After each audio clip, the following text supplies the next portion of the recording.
a vessel of energy, and energy is infinitely existent. Beyond this realm of existence, energy can never die, only transmute into something entirely new. And if you are an embodiment of this immense potentiality, then you too can never truly die. The end of life, death as we say, can be a scary concept for many to comprehend. But the end of this chapter is only the prequel to the next story that is being written by your soul. You currently exist in a three-dimensional place, but within your imagination resides a metaphysical higher dimensional space, and it is this area where you operate as a higher singularity. Perhaps when we die, it is your ego which completes its mission, and that ego which has been formulated through life experience is simply not you.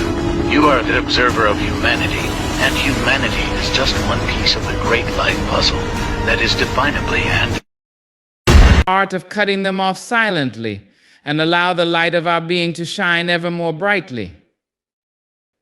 In the tender embrace of self-respect lies the foundation upon which we build our lives. It is the quiet knowing that we are deserving of love and honor, not just from others, but from ourselves. To cultivate this self-respect is to affirm our worth in a world that often seeks to diminish it. Too many of us wander through life, allowing the opinions and judgments of others to dictate how we feel about ourselves, our aspirations, and our very existence. This, my dear friends, must cease. When we stand in the radiant light of self-respect, we recognize the value we bring to the tapestry of humanity. We learn to speak our truth, to express our needs and desires with clarity and courage. Okay, so we got doubt, fear, discouragement, division, deception, despair, and distraction. Doubt, fear, discouragement, division, deception, despair, distraction. Those are tactics from the adversary, from the opposing side, from the op. 7 strategies. Mind you, those are not tangible things that you can see in front of you, but they're real, right? 7 strategies that the enemy will use to deter you from being in alignment with God, being on the right path, doing what you need to do.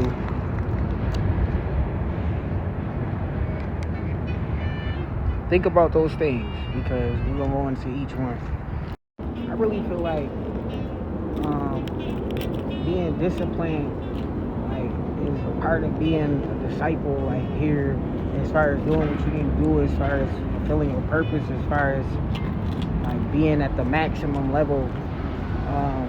And that's all I keep hearing, this voice in the back saying, be the maximum, be the best me I can be. Because it's not just me I'm doing it, anything for it. Of course, I always keep in mind my loved ones and stuff, but there's a lot of craziness going on in the world. So I wanted to talk about those strategies and depth for this week's video. I'm doing things a little bit different. I'm outside of my element. We not really too bad. We just downtown, and she wanted to stop in this park, so I'm letting her run her energy out. But I figure I'd go ahead and talk to y'all and get my thoughts out the way. And I was kind of in my head about so much, particularly being attacked in that way, where those strategies that I talked about, doubt was the first one. Doubt, knowing you are meant for something, but in the back of your mind, that verbal rhetoric of saying, oh, I'm not good enough, oh, I can't do this, oh, this and this and this is the blame as to why I'm not where I'm at. At the end of the day, you're gonna have to take accountability at some point for where you are, where you're at right now. Fear. Fear. I was looking up. I'm always looking something up, and that's why I share my knowledge with y'all on here. But fear is a tactic that will keep you procrastinating, will keep you from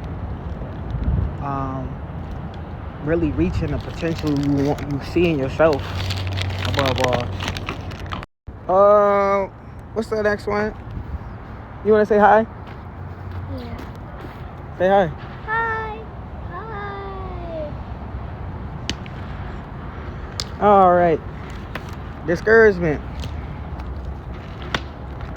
It's another tactic, being discouraged and like having your mind set on doing something and knowing that you're capable of doing something and not going all the way through with it because of nonsense, really.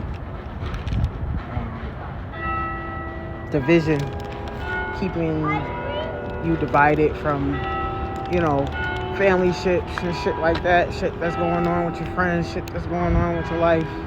Division from people who really might care about where you are or what your progress is. And you could tell when you have a relationship that's in your life to fulfill you and uplift you, and then you could tell when you have a relationship that's just draining you.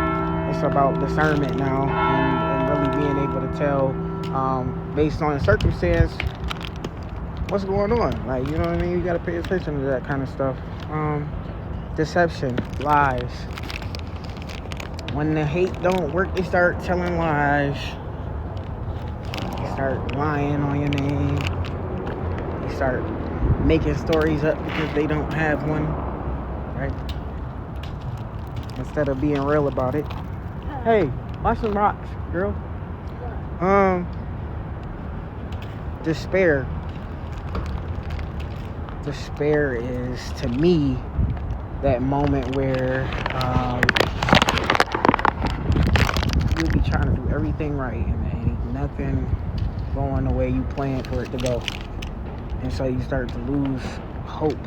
And that's kind of like the remedy to despair. Hope is like still keeping that unwavering faith that everything is going to work out for your highest good no matter what.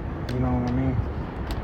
It's hard, really, when you think about it, because when you just going with the way they have things set up for us to go with, it's very hard to keep a stable mind and be mentally stable. And everybody is upset, everybody is mad, you know.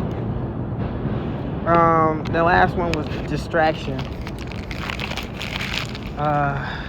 We live in a world where everything is a touch away. So if everything is a touch away, it's easy for us to use external material to be distracted from what we are really supposed to do, which is to